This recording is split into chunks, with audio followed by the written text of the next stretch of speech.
जय श्री कृष्ण। आ विडियो में सोमवती अमावस्याનું महात्म्य पूजन विधि, आ दिवसे कया कार्यों करवा कया कार्यों न करवा तथा सोमवती अमावस्याનું महात्म्य दर्शावती कथा वार्ता सांभळशो। आ अमावस्या सोमवारे आवती होवाथी तेने सोमवती अमावस्या कहे छे। अमावस्यानो आ दिवस भगवान भोळानाथने समर्पित छे। सोमवार ए भगवान भोळानाथनो प्रिय वार छे। आथी आ दिवसे भगवान महादेवनी पूजा करवाथी शुभ फळनी प्राप्ति थाय छे। सौभाग्यवती स्त्रीओ आ दिवसे पीपळाना वृक्षनी पूजा करे, सूतરના દોરાથી પ્રદક્ષિણા કરે તો તેને અખંડ સૌભાગ્યની સાથે સંતતિ અને સંપત્તિની પ્રાપ્તિ થાય છે।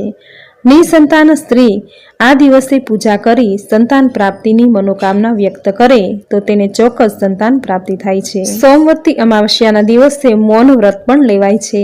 આ દિવસે મૌન રહેવાથી સહસ્ત્ર ગોદાનનું પુણ્ય ફળ મળે છે, શુભ ફળની પ્રાપ્તિ થાય છે। જો મૌન વ્રત રાખવું શક્ય ન હોય તો જમતા સમયે મૌન ધારણ કરવાથી પણ મૌન વ્રત કર્યા જેટલું જ પુણ્ય પ્રાપ્ત થશે। સોમવતી અમાવસ્યાના દિવસે પ્રાતઃકાળે વહેલા ઉઠી સ્નાન કાર્યથી પરવારી પિતૃઓને યાદ કરવાથી પિતૃઓના આશીર્વાદ પ્રાપ્ત થાય છે। તેમની કૃપાથી સંતતિ અને સંપત્તિના આશીર્વાદ મળે છે। મહાભારતમાં પિતામહ ભીષ્મે યુધિષ્ઠરને કહ્યું હતું કે સોમવતી અમાસના દિવસે પવિત્ર નદીમાં સ્નાન કરવામાં આવે તો મનુષ્યના બધા જ પાપ નષ્ટ થાય છે, સુખ સમૃદ્ધિની પ્રાપ્તિ થાય છે। સોમવતી અમાસના દિવસે સોમવાર હોય છે, આથી આ દિવસે ભગવાન મહાદેવની વિશેષ પૂજાનું વિધાન છે। સ્નાન કાર્યથી પરવારી ભગવાન શિવની પૂજા કરવી જોઈએ। શિવલિંગ પર જળ અર્પણ કરવું, પૂજા સમયે મહાદેવને પરિવારની સુખ શાંતિ માટે પ્રાર્થના કરવી। ભગવાન શિવ સાથે આ દિવસે શ્રી હરિ વિષ્ણુની પણ પૂજા કરવામાં આવે છે। પૂજા કરતા સમયે મનમાં વ્રતનો સંકલ્પ કરવો। સંકલ્પ કરતી વખતે હાથમાં ફૂલ, ચોખા અને જળ લેવું। અમાસના વ્રતનો સંકલ્પ લઈ હાથમાં રહેલ જળ અને ફૂલ, ચોખા ધરતી માતાને અર્પણ કરવા। ભગવાન મહાદેવ અને શ્રી હરિ વિષ્ણુની પૂજા અબીલ, ગલાલ, અક્ષત, સુગંધિત પુષ્પ, ફળ આદિથી કરવી તથા મંદિરે જઈ પીપળાના વૃક્ષની દૂધ, જળ, પુષ્પ, અક્ષત આદિથી પૂજા કરવી, પ્રદક્ષિણા કરવી। આમ કરવાથી પરિવારનું આરોગ્ય સારું રહેશે, ઘરની સુખાકારીમાં વૃદ્ધિ થશે। દરેક અમાવસ્યાના દિવસે ગરીબોને, જરૂરિયાતમંદને ભોજન, ગરમ વસ્ત્ર, જરૂરી ચીજ વસ્તુનું યથાશક્તિ દાન કરવું। આમ કરવાથી દરિદ્ર નારાયણ રાજી થશે, જેનાથી પુણ્યની પ્રાપ્તિ થશે। આ દિવસે કોઈ વ્યક્તિનું અપમાન ન કરવું, જૂઠું બોલવું નહીં, કોઈની નિંદા ન કરવી। આ દિવસે તુલસી પત્ર પણ ન તોડવા જોઈએ। વ્રત કરનારે માત્ર દૂધ અને ફળનું જ સેવન કરવું। આ રીતે ઉપવાસ કરવાથી અનેક અસાધ્ય રોગમાંથી મુક્તિ મળે છે, લાંબી આયુષ્ય પ્રાપ્ત થાય છે। સોમવતી અમાસ એ મહાફળદાયી છે, અનેક જન્મોના પાપ નષ્ટ કરનારી છે। જે કોઈ વ્યક્તિ સોમવતી અમાસનું વ્રત પૂજન કરે છે, પીપળાના વૃક્ષની પૂજા કરે છે, પવિત્ર નદીમાં સ્નાન કરે છે, મૌન વ્રત ધારણ કરે છે, દરિદ્ર નારાયણ અને જરૂરિયાતમંદને અન્ન અને ગરમ વસ્ત્રનું દાન કરે છે, તેને સહસ્ત્ર ગોદાનનું પુણ્ય ફળ મળે છે। સૌભાગ્યવતી સ્ત્રીને અખંડ સૌભાગ્યની પ્રાપ્તિ થાય છે, તેના બાળકો, ઘર પરિવારનું સ્વાસ્થ્ય સારું રહે છે। આ દિવસે જેટલું દાન કરશો તેટલા પુણ્યની પ્રાપ્તિ થશે। મહાફળદાયી છે આ સોમવતી અમાસ। આમ સોમવતી અમાવસ્યાના દિવસે વ્રત, પૂજા, ઉપવાસ કરી અમુક એવા ઉપાયો કરવામાં આવે તો તે ઉપાયો સિદ્ધ થાય છે અને વ્યક્તિના મનની મનોકામના પૂર્ણ થાય છે। જે સ્ત્રીને ગર્ભ ન રહેતો હોય કે પછી વારંવાર ગર્ભ પડી જતો હોય તો તે સ્ત્રીએ સોમવતી અમાવસ્યાના દિવસે પીપળાનું પૂજન કરી 108 વાર પ્રદક્ષિણા કરી પીપળાના વૃક્ષ નીચે બેસી વિષ્ણુ સહસ્ત્ર નામનો જપ કરવાથી સંતાન પ્રાપ્તિની ઈચ્છા પૂર્ણ થશે। સોમવતી અમાવસ્યાના દિવસે મૌનનું પણ ખૂબ જ મહત્વ છે। આ દિવસે મૌન ધારણ કરવાથી વાણીનું તેજ અને બળ વધે છે। મૌન ધારણ કરી ઈષ્ટદેવનું સ્મરણ કરવું, ભાગવદ્ ગીતાના પાઠ કરવા શ્રેષ્ઠ માનવામાં આવે છે। આ રીતે મન, વચન અને કર્મથી પણ કોઈનું અહિત ન થાય એ માટે આજના દિવસે મૌન ધારણ કરવામાં આવે છે। આ એક જ દિવસ નહીં પણ આખું વર્ષ મન, વચન અને કર્મથી કોઈનું અહિત ન થાય તેવું આચરણ જીવનમાં આ મૌન વ્રતથી આવે છે। આ દિવસે મૌન ધારણ કરી એક વિશેષ મંત્રનો જપ કરવો જોઈએ। આ મંત્ર છે ઓમ નમો નારાયણ નમઃ કે પછી ઓમ નમો ભગવતે વાસુદેવાય નમઃ। આ મંત્રનો જપ કરવો। જો આ મંત્રનો જપ ન થઈ શકે તો મનમાં ઓમ નમઃ શિવાય આ મંત્રનો જપ કરતા રહેવું. આમ કરવાથી વ્યક્તિના જીવનની દરેક નકારાત્મકતા દૂર થઈ જશે. તેના જીવનમાં સકારાત્મકતા, શુભતા અને મંગલતા આવશે. તો મિત્રો, આ હતું સોમવતી અમાવસ્યાનું મહાત્મ્ય, આ દિવસે કરવાના ઉપાયો, આ દિવસે કરવાના કાર્યો, પૂજન વિધિ.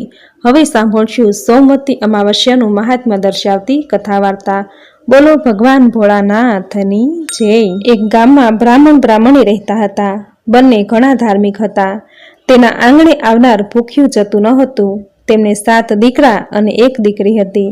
7 વહુ પણ સાસુ સસરાની મર્યાદામાં રહેતી અને તેની સેવા પણ કરતી. એક દિવસની વાત છે, એક મહાત્મા તેના આંગણે પધાર્યા. વહુએ દક્ષિણા આપી અને દીકરીએ પણ દક્ષિણા આપી. મહારાજે 7 વહુને અખંડ સૌભાગ્યવતીના આશીર્વાદ આપ્યા, જ્યારે દીકરીને ધર્મવતી ભવ એવા આશીર્વાદ આપ્યા. આ સાંભળતા જ મા દીકરી આશ્ચર્ય પામ્યા અને એણે સાધુ મહાત્માને વિનંતી કરી કે હે મહારાજ, મારી દીકરીને અખંડ સૌભાગ્યવતીને બદલે આવા આશીર્વાદ કેમ આપ્યા? ત્યારે સાધુ બોલ્યા કે જ્ઞાનવતીના ભાગ્યમાં વૈંધવ્ય લખાયેલું છે. સપ્તપદીના સમયે જ જ્ઞાનવતીના પતિનું મૃત્યુ થશે.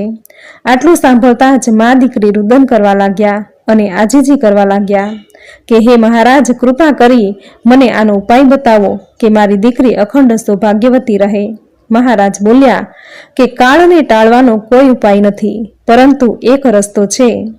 જે સિંહલ દ્વીપમાં રહેતી સોમા ધોબણ જો લગ્નના દિવસે હાજર હોય તો જ્ઞાનવતીનું સૌભાગ્ય અખંડ રહે. સાધુ તો આટલું કહી ચાલ્યા ગયા. બધા વિચારમાં પડી ગયા કે હવે શું કરવું? સિંહલ દ્વીપ પહોંચવું શી રીતે? ભયંકર જંગલો, સાગર, ખીણો, પહાડ ઓળંગીને જવું કઈ રીતે? જીવ જોખમમાં મૂકી જવા કોઈ તૈયાર ન હતું. આખરે નાનો ભાઈ મોહન તૈયાર થયો. ભાઈ બહેન ભગવાનનું નામ લઈ ચાલી નીકળ્યા. સંકટ ભરેલો રસ્તો હતો. બંને ભાઈ બહેન જંગલ, પહાડ, ખીણો પાર કરી સાગર કિનારે આવી પહોંચ્યા. બંને થાકી ગયા હતા. આગળ જવાની જરા પણ હિંમત ન હતી અને હવે તો સાગર મહાસાગર પાર કરવાનો હતો. તે પાર શી રીતે થાય?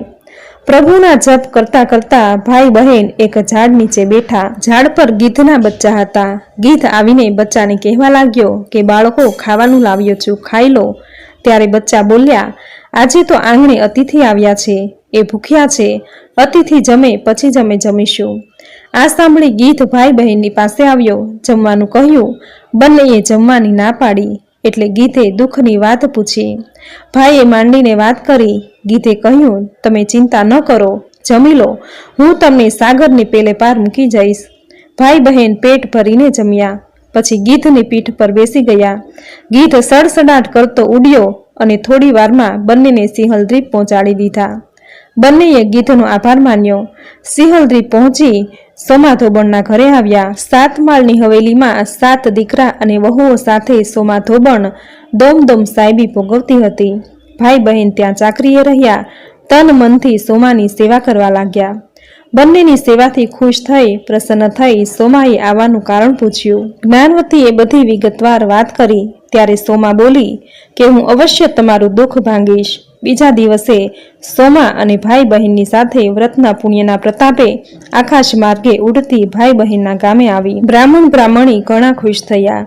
એક સારા કુટુંબના છોકરા સાથે જ્ઞાનવતીના ઘડિયા લગ્ન લીધા. લગ્નના દિવસે જાન આવી. રૂડા સામૈયા કરી ઉતારા દીધા. ચોથો ફેરો ફરતા વરરાજા ઢળી પડ્યો. ક્ષણવારમાં પ્રાણ ઉડી ગયા. આનંદ મંગલની જગ્યાએ શોક છવાઈ ગયો. બધા કલ્પાંત કરવા લાગ્યા. ત્યારે તરત જ સોમા ધોબણે જમણા હાથમાં પાણી લઈ તેમાં સોમવતી અમાસનું પુણ્ય મૂકી તે પાણી જ્ઞાનવતીના પતિ પર છાંટ્યું. તરત જ વરરાજા આળસ મરડી બેઠા થયા. બધે આનંદ છવાઈ ગયો. લગ્ન પૂરા થતાં સોમાએ વિદાય માંગી. બધાએ રોકાઈ જવા આગ્રહ કર્યો. સોમા બોલી કે મેં કાળને મહાત કર્યો છે, પરિણામે મારા 7 પુત્રો મૃત્યુ પામ્યા હશે. જો હું ત્યાં જલ્દી નહીં પહોંચું તો તેનો અગ્નિ સંસ્કાર થઈ જશે. આટલું કહી સોમા પવન વેગે સિંહલ દ્વીપ પહોંચી ગઈ. ઘરમાં રોકડ થતો જોઈ પરિસ્થિતિ સમજી ગઈ. ઘરમાં પ્રવેશતા જોયું કે 7 પુત્રોના શબ પડ્યા છે. સોમાએ સ્નાન કર્યું અને ભગવાનનું પૂજન કર્યું. પીપળાની પૂજા કરી અને દર્ભની સળી લઈ તેમાં સોમવતી અમાસનું પુણ્ય મૂક્યું. ત્યારબાદ એ દર્ભની સળી મૃત પુત્રોને અડાડતા પુત્રો જીવિત થઈ ગયા. હે પ્રભુ, તમે જેવા જ્ઞાનવતી અને સોમાને ફળ્યા તેવા તમારું આ વ્રત કરનારને, વ્રતની કથા વાંચનારને, સાંભળનારને સર્વને ફળજો, સર્વની મનોકામના પૂર્ણ કરજો. તો મિત્રો, આ હતું સોમવતી અમાવસ્યાનું મહાત્મ્ય, વ્રતની પૂજન વિધિ, આ દિવસે કરવાના કાર્યો અને ઉપાયો તથા વ્રતની કથા, જે સાંભળવા માત્રથી જ અખંડ સૌભાગ્યની પ્રાપ્તિ થાય છે. સંતાનની લાંબી આયુષ્યનું વરદાન મળે છે. ઘરમાં સુખ, શાંતિ, સમૃદ્ધિનો વાસ થાય છે. એવી પુણ્ય ફળ આપનારી છે સોમવતી અમાવસ્યાની કથા. તો મિત્રો, આ હતું સોમવતી અમાવસ્યાનું મહાત્મ્ય, પૂજન વિધિ તથા ઉપાયો તથા સોમવતી અમાવસ્યાનું મહાત્મ્ય દર્શાવતી સુંદર કથા, જે સાંભળવી તમને જરૂર ગમી હશે. તો વિડીયોને લાઈક કરી કોમેન્ટમાં જય ભોળાનાથ, જય શ્રી હરિવિષ્ણુ જરૂર લખજો. ચેનલ પર નવા છો તો ચેનલ સબસ્ક્રાઇબ કરી બાજુમાં બેલ આઇકોન પ્રેસ કરી દેજો, જેથી આપણે આવનાર દરેક નવા વિડીયોની નોટિફિકેશન તમને મળતી રહે. તો ફરી મળીશું આવી જ નવી ધાર્મિક માહિતી, નવી ધાર્મિક કથા સાથે. ત્યાં સુધી આપ સૌને મારા જય શ્રી કૃષ્ણ.